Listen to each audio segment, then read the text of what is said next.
Hi everybody, welcome back to the Claremont Classic Garage. Today we're going to be working on the old Blue Ox back there. There's a lot of little finicky things in the engine area that need to be dealt with. First thing I have to deal with is this generator.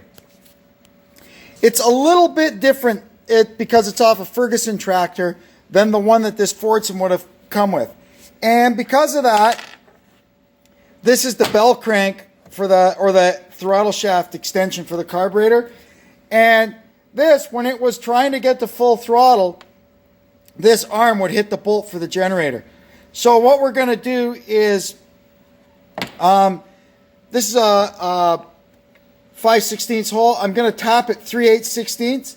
So instead of having a bolt like that for the thing to hit, it'll have actually a 3/8 bolt coming in from this way, and there'll be nothing sticking out, and this will get the clearance it needs. The hole is pretty much the right size already for a 3/8 tap to run through, so that makes everything easy.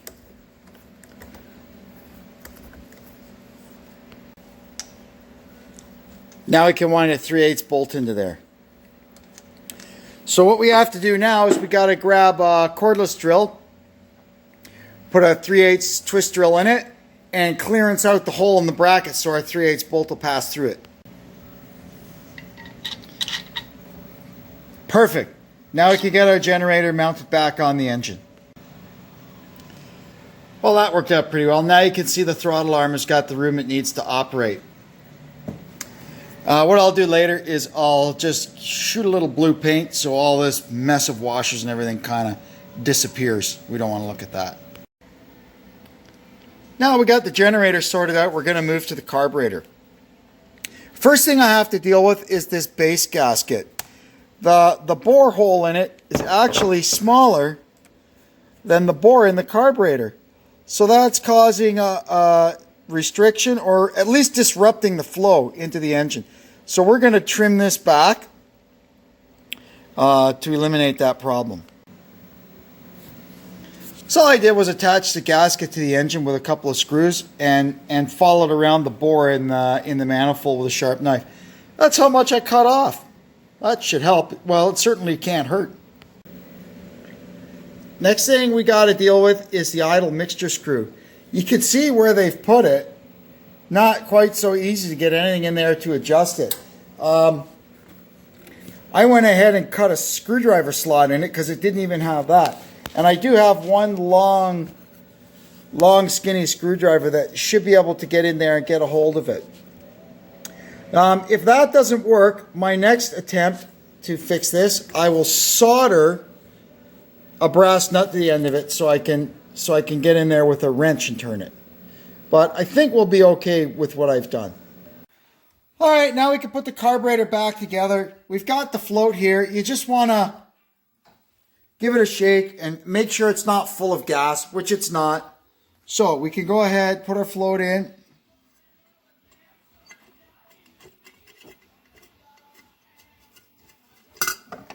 Tighten the retaining screw. So the float has the needle valve attached to it. Here's the seat. I'm also happy to see that the needle valve has a Viton tip, so it seals a lot better than the old brass on brass. They used to leak.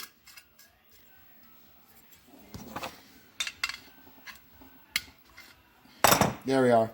Now we're going to check our level.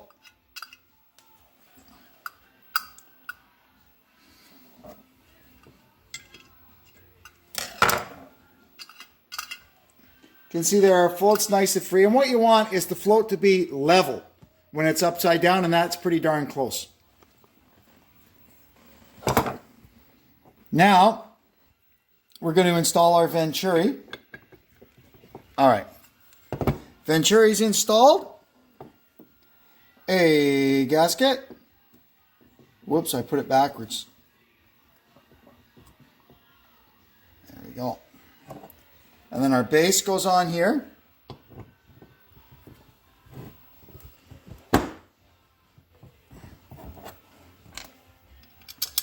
I switched it to these Allen screws the first time I took it apart because it had slot head screws and they were getting pretty beat up. All right, let me grab an Allen key. Alrighty, now we're going to put the lid back on.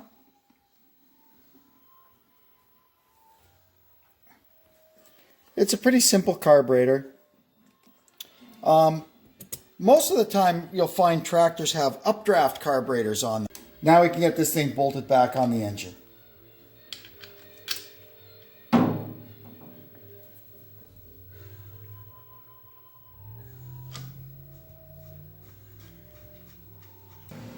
Fuel line is back on it tight. We're going to put the air hose on, the intake hose, but I'm not going to put the clamp on it for now until we're happy with how it runs.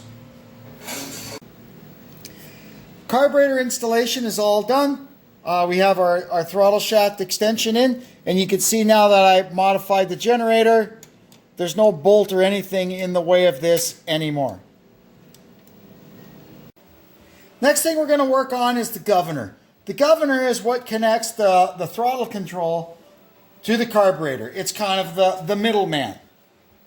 So the first thing we have to make sure before we even mess with this is that this return spring actually returns this to idle. And you can hear it contacting the internal stop. So we're good there. Now, the governor, this is a centrifugal governor. It's down in here. And you can see these two weights here. There's one there and one there. This one is flipped out right now because it's on the downside and gravity is doing it. But that one will move out too. So when the engine's at rest, they're like that. As the engine speeds up, the weight, they want to fly out and push this that way. So here's what it does. This is the governor spring. This is inside there at the back, controlled to that, attached to that lever. You can see how it works. So basically what happens is this. The governor is a constant battle between the spring and the weights. The spring is pushing on it that way, trying to make the engine accelerate, and the weights are pushing back on it, trying to slow the engine down. It does that through this yoke here, which is connected to this arm, which connects to the throttle through this bell crank. Now, on this tractor, what I noticed was the governor was very lazy. Meaning that if you come to any kind of a hill, whatever RPM you've got the engine set to, it should maintain that RPM and just power up the hill. And this one didn't. The engine would get bogged down, slow down, slow down. It was actually bad enough that unless I was on perfectly flat ground, I could not leave from a stop in high gear, and that should be no problem at all for this thing. So what we found is, number one, our spring is seen better days, and we've got a lot of play and slop in here. Mostly the bottom of that is worn out, and the tip of this, which runs on it, is worn out. So we're going to see what we can do about fixing up some of this stuff and get this governor working again.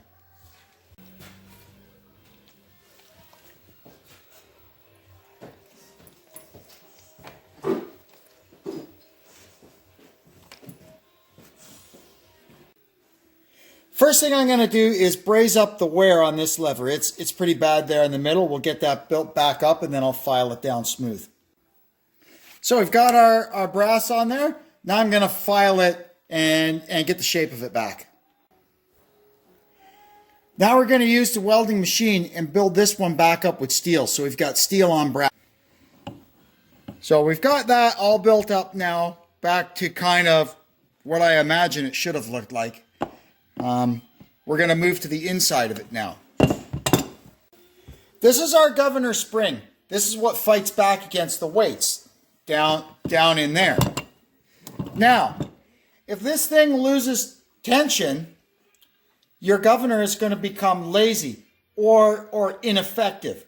So the nominal length of this spring is 2.5 inches. And we can see here this one is at 2 9/16. So I don't have a new one. And I don't feel like waiting for one. So what we're going to do is pack it up with washers and get our tension back. We'll pack it up to 2 5/8 here and see if that affects it. I'm going to have a go at getting this thing in here in one piece. It was not pretty getting it out. So they do recommend that in some situations you may have to take the back half of it and the gear and everything out and put it back in that way. But it becomes difficult to keep the timing correct when you do that. So I'd rather not do that. I'm going to try and do it this way. All right. They don't leave you a lot of room. But anyway, we got it on. We'll get the bolts back in. There we go. It's all in. And it definitely feels a lot better. And it even seems to be a lot more responsive. So that's good. Now we're going to move on to the next thing. I was having a heck of a time following the adjustment procedure in the manual until it just seemed like everything was working backwards. And yes, the factory installation position for this spring actually defaults to wide open throttle. Can you imagine? I can't imagine they would do that. If this link ever fell off and there was no load on the engine, this thing would just go wide open. And hopefully you can get it shut off before the connecting rods come out of it. And I don't know about that because they're about that long and they're really heavy. Anyway, so we've switched it around to how it was so that the spring returns it to idle. If that affects the governor operation a little bit, that's something I'm willing to live with. All right, as we progress with our governor adjustment, we want to make sure that this yoke is in the middle of the threaded portion, which it mostly is. And then we're going to pull it out to wide open and put this so it just goes on at wide open throttle. And that's the adjustment on that rod. So theoretically, this thing should be adjusted properly now. We'll find out when we get it running. I'm going to go ahead now and build up the ignition system, and that's going to be a whole nother video. But so when I come back, it'll be in there, but we're going to finish this video. All right, so it's back up and running. Our governor is working pretty well.